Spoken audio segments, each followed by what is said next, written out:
this is about being able to make art more than it is about being famous or being rich.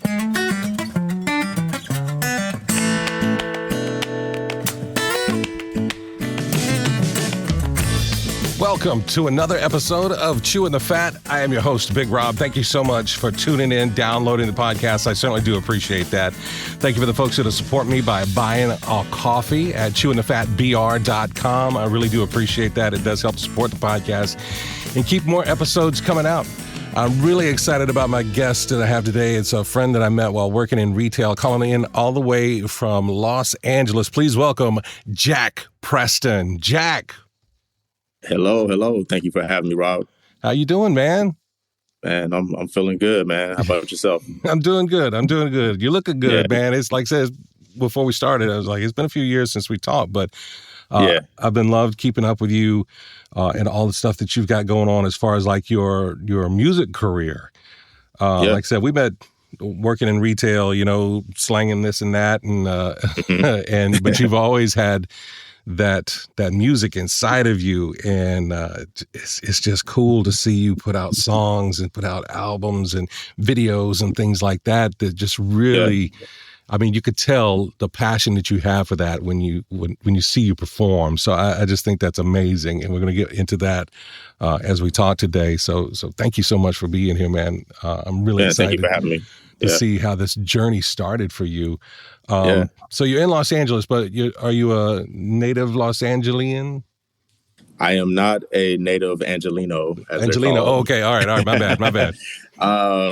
I was born in Eastern North Carolina. Okay. And my stepfather was from Georgia. He was in the Marines. So kind of grew up between North Carolina, Georgia, and California a little bit. So I got a little bit of Cali in me, but it's not specifically LA. Okay. Yeah. So in your formative years in North Carolina and Georgia, has music always been a big part of your life? Were your parents into music and stuff? I mean, I know you said it's military. Definitely. I think I come from a family of like music appreciators. There are musicians that's in my family. I would say that maybe the common thread is like people in my family are creative and crafty. They're really good with their hands. Okay. And so, I have, aunts that play piano really well. And, my grandmother could sing in this type of like operatic style. So I think it did just kind of come through. But I didn't remember like growing up, like playing instruments with my family or anything like that. But they just love music. Yeah. And when did you find your, quote unquote voice? Was that at an early age? Did you start my voice as a musician or just as a musician or you found your appreciation? I mean, when you grow up in it, I think it becomes the norm. But when did you kind of say, you know what, this is kind of what I want to do too? I think when I first started feeling like that, I was actually in college. But I will say that, which it kind of feels like it's kind of, late compared to most people's journey. But I will say that as I kind of reflected on my childhood, I was always super close with music. And it goes back as far back as Purple Rain. When I was like 3 or 4 years old, that was the only way that my family could get me to kind of sit still was to put on the movie Purple Rain. Oh, wow. So like they would actually call me Purple Rain as a nickname. And so, as I got older and I kind of reflected on that, I'm like, okay, that makes sense. I went through my Michael Jackson phase where like I wore a glove and these penny loafers at school until I wore them all the way down through the sole. And I started making music or learning music, I would say in middle school. So, I started playing drums and marching band in high school and things like that. And got into jazz band, started learning how to play the drum set. And I will say that in high school, myself and the band director's son, we would spend our lunch breaks like writing drum cadences, and I would go to his house. And so there was that, like I guess that was when I first started to realize that I was falling in love with music was in marching band. But again, I think because of the era that I grew up in, in the '90s mainly, I was born in the early '80s. So I'm a ex-millennial, I guess is the right proper term for my classification. But I grew up in the gangster rap era, and it was just kind of hard for me to imagine myself being a rapper when I was growing up. So I was just more the kid that had the headphones on all the time. I just had like the crazy music collection. My parents had like the Columbia House music club, all of that. So 13 cassettes for a penny. All the cassettes, all the stuff. And then my brother's older than me. He's like 8 years older than me. So he also joined the Marines, and he would travel around and put me on to things like French hip hop and, dance hall and things like that. So I would say that's where I probably got some of my global taste from, was my brother traveling around and then, putting me on to things. So just always been a music lover. I think I'm a music nerd first and foremost. And then that kind of led to me becoming a musician. Well, there's a lot. I mean, for you saying that you really got into the percussion side of things first, drumming, there's a lot of technicality that goes into being a proficient percussionist and proficient drummer. I mean, there's a lot of math involved in that. People don't realize it. And when you do it right, no one knows that there's all that going on when you're talking about not, beyond, there's no whole notes in percussion really. It's all, all, eighths and sixteenths and 32nds and 64s and 128ths and all that, you know what I mean? And being able to put all that together in a way, because the percussion, that's what starts to move the body. You know what I mean? Right. It's like, lyrics and instrumentation can really start to move the mind, move the soul, but really it's that percussion that starts to move the body first. Yeah. So that's the first instrument. Yeah. So that's awesome, man. I love that. So before you got into and found the percussion thing, was there something else that really kind of piqued your interest as far as like when you're in school, it's like, what was that like? I think the only other thing I can really think of is, I also came up in the era when MTV and VH1 and BET and all those channels were, they were really pushing out a lot of stuff, content as we call it now. Yeah, we didn't call it content, but and if you can remember how people were back in the day, we remember how people were back in the day. Some people are still this way, but as a kid, they had these channels very sectioned off as to who watched what channel. So as a white kid, you watch MTV. As a black kid, you watch BET. And I remember this being very much a thing of like, whatever the kids would come and talk about at school and what music they would be into. And I would say like right around maybe 92, I was coming home from school and I was supposed to watch cartoons, but I started watching MTV. Yeah. And I think I was just kind of like the kid that didn't turn the channel from MTV, so I think that was like the first inkling that I had a different love for music, because I didn't care about the categories of it. I didn't care about music to try to fit in, and even kind of a related funny story is when the song Kiss from a Rose came out with Seal, right? Yeah. It was on the Batman Forever soundtrack, or one of those soundtracks. So absolutely fantastic song. But as a kid, I was really into that song. And I went to visit my cousin during the summer. He was like, "Hey man, like that song's not it." And I was like, "What?" He's like, "Yeah, man, the fellas are going to pick on you if you like go around like singing the song." And I was like, "Screw that, man. This is a good effing song." Right.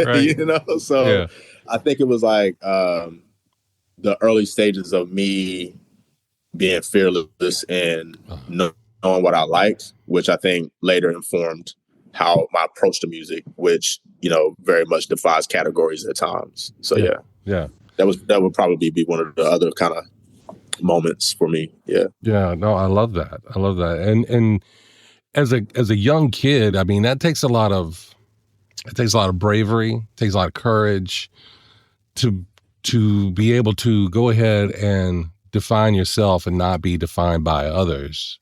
and others' opinions. I mean, that's, even as an adult, that's some senior tough, right? level, like, living. That's and it's hard. It's so hard. I mean, we all struggle with that, right? Yeah. Because I think as a species, as humans, we want to be able to, fit in, if you will. But I think that music and sound is pure. And when it comes down to music, for me, it's either you like it or you don't. Some people say it's good music and it's bad music, but like there's some, artists or some songs that majority of people will like, but there's always going to be someone who doesn't like it, right? So I think that it was just more of like, I knew that it sounded good and you couldn't tell me any differently. It's like, the song sounds good. You can't fool me into thinking that I'm not cool or, something like that because of the song. Yeah. Right. Because you don't happen to particularly like how it sounds. That's everybody has their opinion, and that's fine. That's great.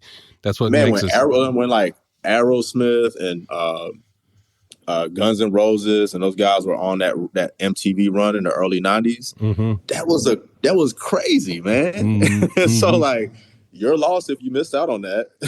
Right. Like, so I just enjoyed good music. That's awesome. So so from that standpoint, once you moved into college, you say you started to really kind of do that. What did you go to college for? What was your degree you were going after? I went to college for graphic design. Okay. Which, in 2025, I don't think that graphic design exists anymore. Yeah. But I went to school for design, art school. I went to Georgia Southern University. Okay. I really wanted to go to SCAD, but my dad was like, yeah, we're not going to be able to afford that, man. So I'm not sure how anybody affords SCAD, to tell you the truth, but you know. I feel for some of my SCAD homies that are still paying their student loans. Yeah. But yeah, I went to art school, and I think that another thing that kind of helped inform me from an artistic standpoint and expand my horizons was being in art school and learning about art and music history. Even taking like courses like mythology and things like that, just giving me more of a historical and kind of global experience. As you know, like growing up in Georgia, in the Bible Belt, small towns, it can be, a little bit limiting in terms of the information that you get, right? So this may be the reason why some people don't want people to go to college. Right. But I went to college and, I learned about, people like Picasso and Jackson Pollock and, these visual artists, because I'm actually a visual artist as well. I don't, I guess I don't tout it as much, but I as much as I was making music as a kid, I was also drawing and making art and things like that. So just being expressive and creative is always been natural to me. So learning about those guys actually inspired me, in terms of the way that I approach my music. And then I also, through art school, I ran into some guys who would like make these. One guy in particular, my friend named Scott Howard, super dope visual artist. And he would make these like post-punk like mix CDs for me with all this like, Band of Four and, like these Talking Head deep cuts. And it was an era of music that I missed, it was stuff that was coming out around the time that I was born, and it wasn't anyone around me who was really into it, so he kind of put me on to that. I started exploring stuff, fell in love with David Bowie, and then David Bowie was the one that really, one of the ones that really made me be like, you know what, I think this is the thing that I want to do. It was like David Bowie, Prince, George Clinton, all those guys, just watching them do their thing, and I was like, I relate to that. I think I want to do something like that. So yeah. I mean, there's something inspiring, especially about those three names that you mentioned, because you think about all of them, and they're all they created their own thing. They created with as a friend of mine likes to say, with reckless abandon. They didn't care what somebody said about it or whatever. It's like, nope, this is how I want it to be, so this is what it's going to be. There's something so freeing in that thought. And I think we as people are often caged to not think that way because we're scared of what ifs, as a negative. But if you think of a what if as a positive, it's like, what if it pops off? What if it goes better than I ever thought? What if people love this like I love this? You know what I mean? And that's just a reframing of that question in your mind. And it's a hard hill to climb for some folks, Yeah, for sure. So you in college, get this degree, coming out, what was that first gig for you? Because like I said, because we met in retail. So that's why I'm asking. It's like, so what did you do after college? So after college, my brother was living in Monterey, California, working at the Defense Language Institute, where they train Marines and different military folks to be able to go and work in embassies and things like that. Yeah. And so he offered for me to come to Monterey.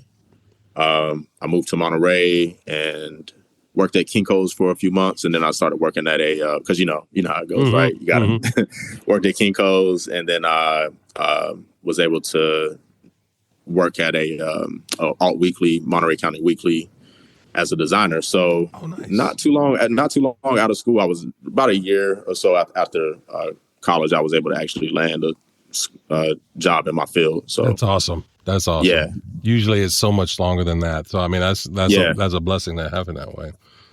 And when you're doing that, and when you're in a creative field, even if you're working at a publication or something like that, you're in a creative field, you get around other creative people, which help you grow and help create that network that may become valuable later on in your life, and you don't even realize it, and that type of stuff. So I think that's amazing for you. So, so skip forward. How long did it take for you to start putting out your music and doing what you're doing now? It actually took a little while. I would say that I officially kind of dove into things maybe around 2002, 2003 was when I first started, I started up a band when I was in college. Okay. I also started learning guitar, started playing keys, started taking rapping a little more seriously, and started a band. We were this cool kind of fusion of 5 guys that came from like completely different backgrounds and different styles. And, we were only around for about a year because I ended up graduating not too long after we started up. And I still got some recordings of like literally just putting my wasn't a MacBook. It was the white one before that. The PowerBook. Yeah, I had a little PowerBook. GarageBand, was introduced to GarageBand. I think that for a lot of people, before that, I knew the guys that had like the 8-track recorders and things like that, but it just all felt it wasn't accessible enough for me. Right. So once I got GarageBand, we would have band rehearsals and I would literally just plop my computer in the middle of the room and just record, us just doing our thing. But I didn't actually get anything recorded. My very first recording wasn't until 2005. So it took me a few years of just like tinkering, learning, doing stuff. I played live shows. Right. But my actual first recording wasn't until 2005. Okay. So 20 years on, where are you at now? Oh, yeah. Where am I at now? It's an interesting question. I'm in a kind of a strange place. That's the best way that I can describe it, because I believe that my skill set, my skill level, the way that I've worked on my craft over the years is, equivalent, as good as guys who are considered like the top of, like Kendrick Lamar and J. Cole. When I look at people who have my skill set, they're like the top guys. Yeah.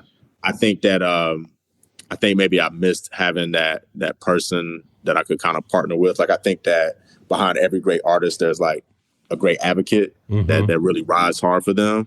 Yeah. And I think maybe I missed that, having that person. So I kind of say I'm like I'm like Andre 3000 without Organized Noise, or I'm Kendrick Lamar without Top Dog. You know, and these are like artists who that we love them, but had they not had a certain platform to be able to kind of present themselves and grow in a certain way, they probably would have just remained as like underground or unknown artists, right? So people have a hard time if someone speaks of themselves in that regard the way that I do, but like I just know what my skill level is. So it's like it's kind of like being able to play in the NBA, but you know, you just street balling. You're just a really good street baller. Right. And it's like, oh man, if we get that guy into the NBA, you know, he probably would be one of the, you know, at least make a dent, right?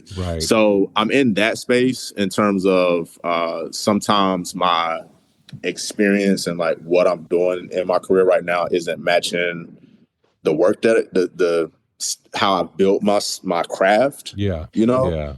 But at the same time, I told myself in the beginning of my career, I told myself 20 years ago that, you know, this is about being able to make art more than it is about being famous or being rich. I would love to have the rich part for sure. You know, the fame part, whatever. You know, I never been super big on that, and maybe that's a part of the reason why I'm not bigger, right?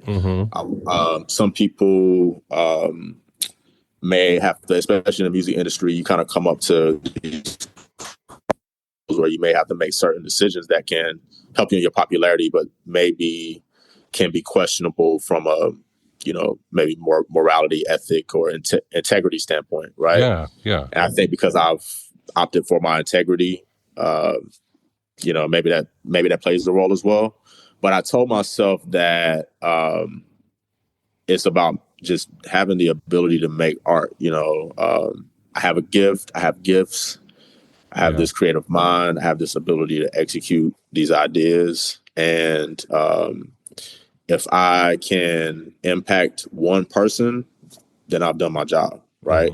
I may not be around when that person is impacted. You know, someone may discover my music as, you know, 100 years from now, if things are still around, and maybe they get the inspiration that they need. I think knowing that helps me to ground myself and to not getting into oh man, this didn't happen this way, or this should have went this way, or, you know, I think I'm able to clearly see why things have landed where they are right now, and including, you know, maybe things that I could have done, you know, better at times, or executed better at times, right?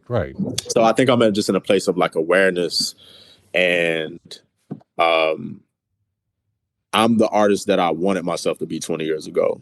And that makes me feel good, right? Like I remember telling Scott, who I mentioned, you know, Scott, I was like, man, you know, I want to be at this place with my craft, and I want to be able to do, you know, do these types of things. And he was like, yeah, man, go for it. You know, just like, what else is he gonna say, right? He's like, yeah, man, go for it. And I think maybe about 5 years ago, I feel like I arrived at that place. So as a musician, I feel like I can make any type of sound or any type of music. I've played around with a bunch of different genres and styles.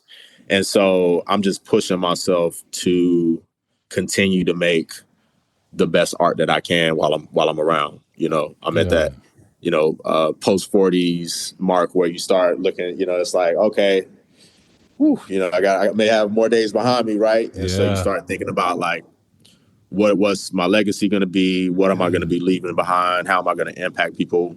How can I make the most out of the amount of time that I have left? You know, I made it this far, you know, so again, being inspired by people like David Bowie, who up until the end of his life, he dedicated himself to his craft, where, you know, he was able to release an album that was just remarkable. Like who kind of is able to write a farewell letter to their fans and their family, you know, through the medium that they kind of dedicated their lives to, right? And so I think another person that comes to mind is Jay Dilla.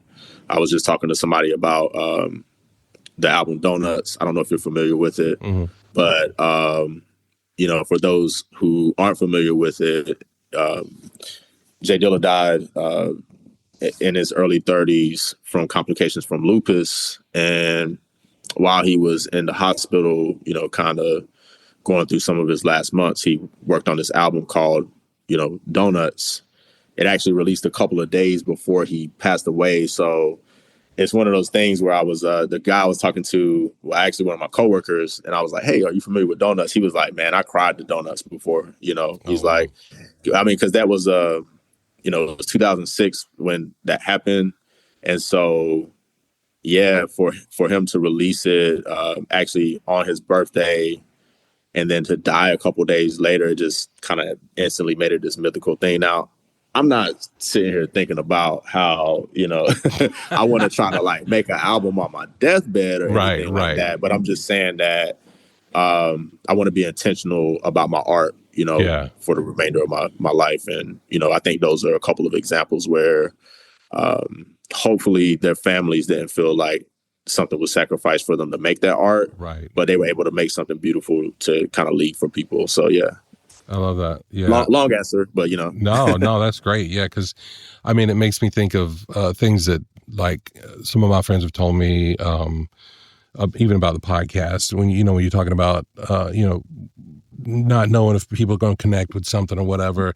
It's like, when you just create earnestly and you get it out, whatever that is inside you, whether it be visual art or music or poetry or acting or whatever that creative thing is, if you get it out earnestly, it will connect with someone. Right. And my friend Travis, again, he's always like, your biggest fan has not discovered you yet. Yeah. He's like, your biggest fan of this podcast has not listened to a single episode yet. Yeah. Because it's just out there and it will find the people that it's supposed to find. It will touch the people it's supposed to touch, and same thing with music and art and all those things. You just put it out there earnestly and let the rest of it happen. You know what I mean? You did your part in the creation. The rest of it is up to the world. You know what I mean? It's up to the universe and the vibes and people to find it when they need it or whatever, Yeah. Again, it's such a pure thing and it's such a gift. I think that, the society that we're in and, needing to make it this commodifiable thing can kind of pervert it at times. I think there's times where it can be a product and it can be art and it can be all these things. And we have a lot of examples of that. But I think that it's hard, especially as an independent artist in this day and age, not to be in this like business mode all the time. Right. So I just try to be smart about my business, but then try to release all that when it's time to just get into the art. Yeah. In terms of what my goal was of like impacting one person, I would even say that every live performance I've done, I've always had at least one person walk up to me and say, wow, had no idea who you were, just walked in, or I just was here to check out the other group. And like, that was amazing, so that's always been, motivational. And then, the other part is my daughter, who is 3.5. I have this song called Pressure. And so she loves that song. She loves to listen to it all the time. She calls it Daddy song. Oh. She's like, I want to hear Daddy song. Right. And then we'll put that on. And so I'm like, okay, I already accomplished my goal. Everything else is bonus from here, from here on out. So yeah. Well, I love that. You know how it goes, right? Yeah. No, I love that though. All right. So Pressure, is that available on like streaming platforms, iTunes, Pressure Spotify? Is available on all platforms, whatever you listen to. So folks search for Jack Preston Pressure, they can find that. Yes. Right? If you really love to support independent artists, you can go to my Bandcamp. It's JACKPRES.bandcamp. And that's jackpress.bandcamp. If you don't know about streaming, the streaming era, artists don't make a lot out from streaming. Fractions of a penny. But if you want to purchase it, there we go. The commodity, the product, that helps out a lot. So Pressure is available I got a music video that's on YouTube and Vivo and all of that. So yeah, definitely get into it. Cool. I'm gonna have to definitely make sure that I put all those links up on the show notes after this. So aside from the art, aside from the creating, what's bringing you joy, Jack? Man, what's bringing me joy? I think I've spent a lot of time over the years really just trying to get to know myself, like who I am and how I tick, and I think that I was able to find that place where, you know, no matter what's kind of going on around me or going on with other people, I can reset myself to a place of joy or peace. And you know, we're in and out of it, right? We're humans, so it's gonna come and go. Yeah. But I'm able to reset myself to that. So yeah, just having an appreciation for the experience of life. you know, I know that you know, you just went through a major loss yourself, and I've lost a parent, and going through that particular grieving experience is, you know, one of the hardest for sure. Yeah. I think gratitude and the gratitude for the experience of life, you know, like helps me with that type of thing where it's like you feel this pain, you know, you're feeling this pain, but then if you feel gratitude, then it's like, man, I get to have this experience. You know, I feel this pain because I got to feel love. The pain, a part of the pain is that, wow, I'm going to miss that experience of that love that I felt. Right. So it's just embracing the waves of life, man, embracing you know, I was in the ocean yesterday, and, you know, you got to move with the waves. You know, some of them are going to crash against you, and some of them you get to ride, and, you know, but don't try to resist. And don't try to resist the ocean. Don't try to resist life, right? Because it'll sweep you under if you do. So I just try not to resist. My last album that I dropped was called The River, and it's very much about just being able to flow with things, move like water, and so I just try to stick to that, and that helps me with joy. And then I have a daughter, man. I got a beautiful family, and you know, I live in some people call this place S-hole. I don't know your policy on cussing here, but some people call this place a really bad. I'm like, this is the nicest, you know, shithole I've ever been in. You can blurt that out, man. You know, so I live in a nice city, and there's just a lot to appreciate. Yeah. I'm living a blessed life, man. You know, struggles are there, but I've seen people go through some life experiences that are far worse than what I'm experiencing. So that helps keep me grounded.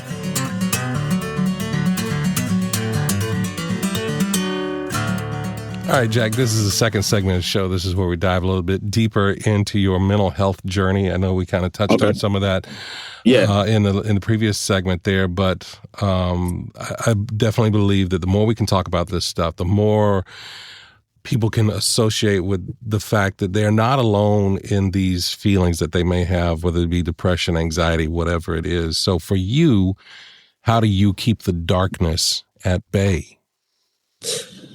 I think with just, you know, the buzzwords, the buzz term self-care, you know, really being serious about my self-care routine.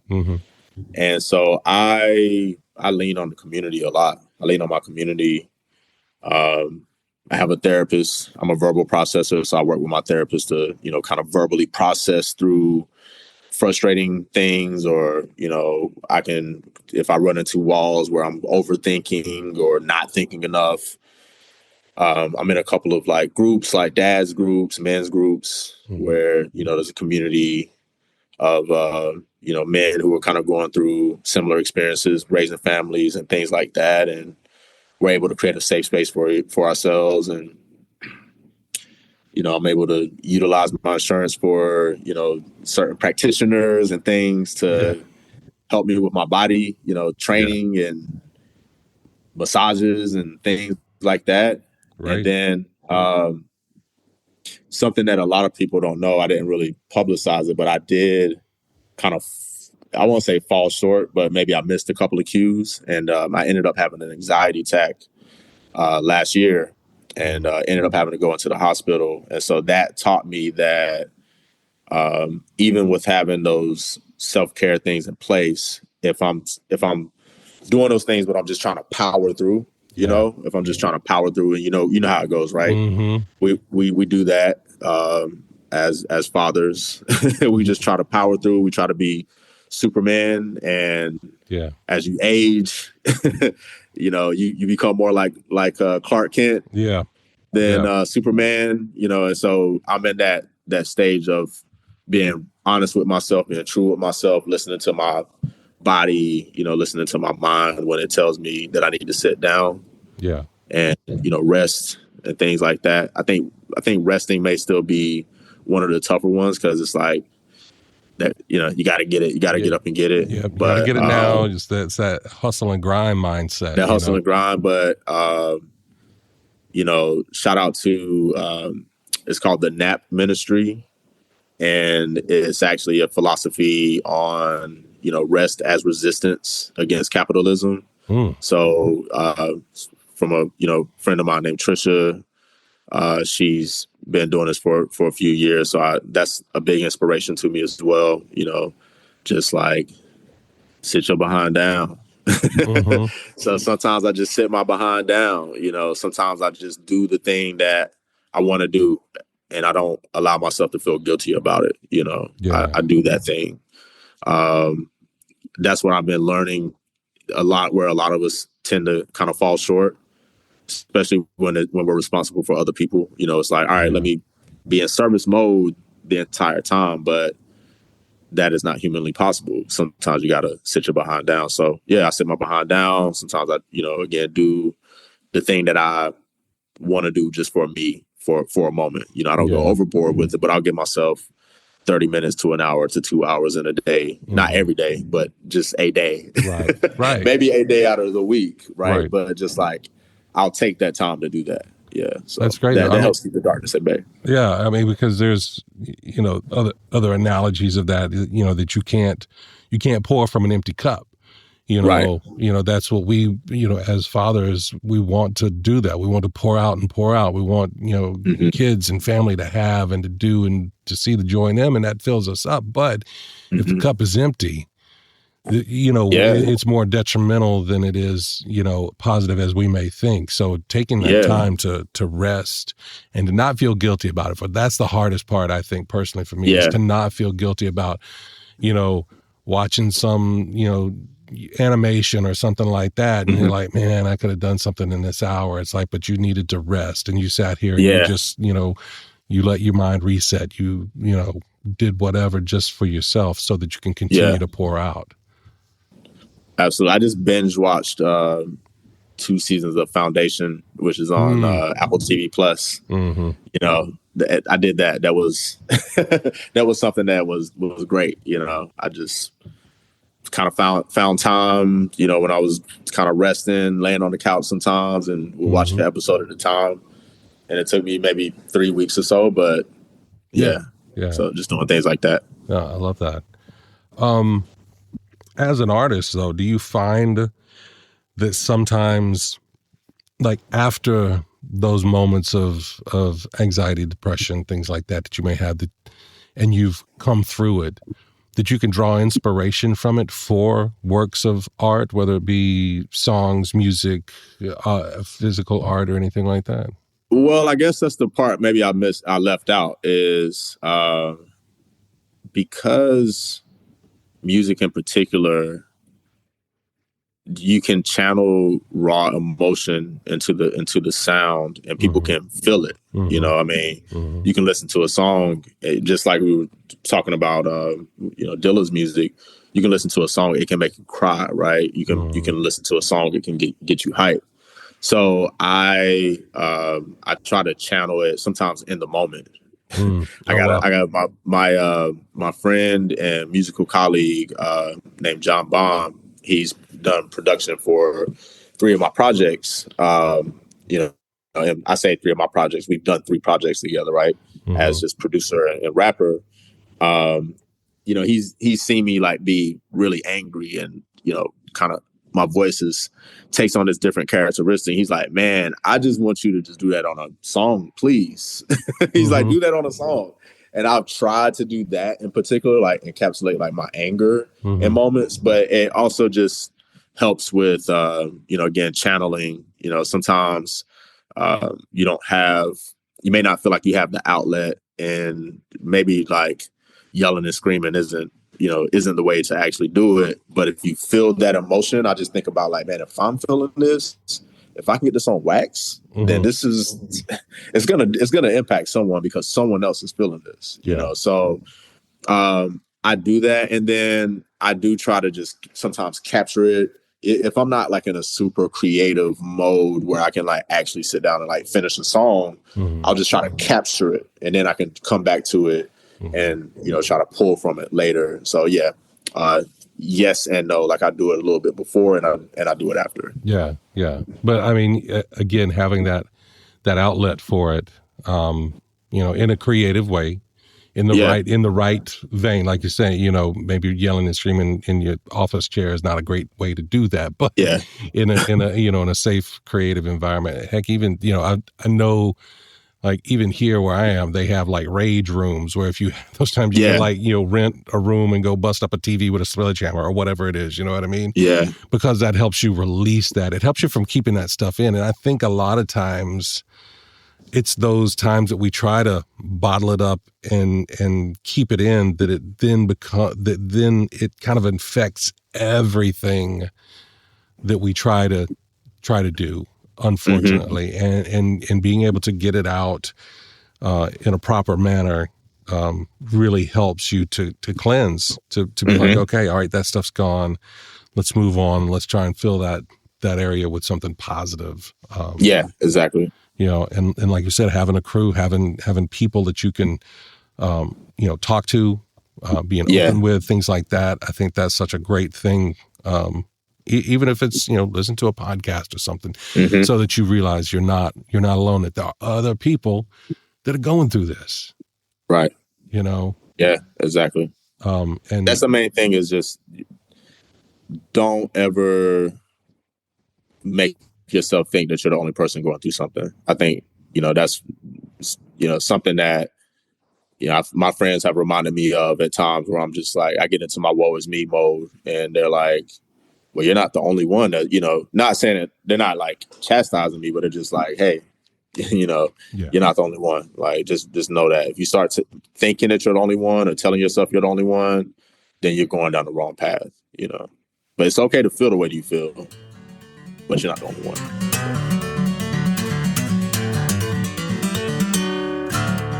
All right, Jack, it's time for the third segment of the show. It's time for Fast Five. The Fast Five. It's time now for the Fast Five. Fast Five. Sorry, I'm still working on a theme song. Maybe I can. There we go. That's what it is. I need you to lay some guitar riffs or something down on that. Yeah. Fast Five is powered by Poddex. It's an app created by my friend Travis Brown. If you go to chewinthefatbr.com/Poddex, it'll take you to the link where you can download it on your favorite Play Store or iTunes Store. It was made for podcasters, but they're great icebreaker questions, all kind of different categories. But I'm going to just pick 5 questions at random. There's no wrong answers. You ready to go? Let's do it. Question number 1. What is your greatest fear? My greatest fear is not trying my darndest. Oh, wow. I love that. That's a great answer. Question number 2. You could choose anyone in the world to become friends with. Who would you choose? Man, I'm not even going to front, man. I would have to go with Andre 3000. Because he just seems like the coolest guy ever. Yeah. Like, he just seems like super chill. And I've always just kind of related to him as a person in his approach. I feel like he'd be like a cool homie to be able to hang out with sometimes. Yeah, you didn't like take up flute all of a sudden or anything like that, did you? Or just I didn't take up flute. Weren't inspired to take up flute. It's not quite like that. But he just I like his approach, in like interviews and the way that he his thoughtfulness. Yeah. And so I feel like he'd be a cool person to have like conversations with. For sure. I love that. Question number 3. What makes you lose track of time? Is time real? No, maybe being in a pool, Oh yeah. Pool days with the little one. Oh, okay. Time just melts away. Yeah. I love that. Question number 4. Is it worth paying more for IMAX? It depends on the movie. I'll say yes. Okay. Last movie I watched was Sinners, IMAX. I think it was worth it. Okay. Yeah. All right. I'm in that same thing too. I love IMAX. Yeah. All right. And question number 5. What was the last book you read? The last book I read was the Steve Jobs memoir. I forget what it's called, but yeah, Steve Jobs memoir. Okay. Yeah. Good book then? Yeah, it's pretty good. Okay. Yeah. Okay. Cool. Good old Steve. Can't go wrong with him. All right. That is our Fast 5. And that is the show, man. Jack, thank you so much for being here, man. Thank you, man. Thank you for having me. Oh, this was awesome. I feel like I was rambling more than anything else. But, no, man, not at all. If folks want to keep up with you and your music and everything that you've got going on, what's the best way they can do that? Yeah, you can go to my website. It's jackpress.com. That's JACKPRES1S.com. If you want to just do a Google search for Jack Preston. I like to say I'm the only black Jack Preston, so you'll see me pop up. There's a lot of Jack Prestons in the world, but I'm the only black Jack Preston. And then on socials, everything is Jack Press, JACKPRES. So between those two, you should be able to find me. Awesome. I'll make sure that I put those links in the show notes. And again, thank you so much for being here. Thank you. Man, I appreciate you. I love you, and I wish you nothing but success in everything that you got coming, brother. Man, I love you as well. And man, I just got to listen to your immaculate voice for an hour. Man, you got the coolest accent ever. Oh, you have that sing-songy quality to your voice when you talk that is like melodic and like soothing. So I understand why you do what you do, man. Yeah. Keep blessing us with that beautiful voice, man. Man, I appreciate you. Thank you so much. All right. And if you would like to support this podcast, I'd appreciate it if you bought me a coffee at chewingthefatbr.com. But until next time, I look forward to the chance we have to sit a spell and chew the fat.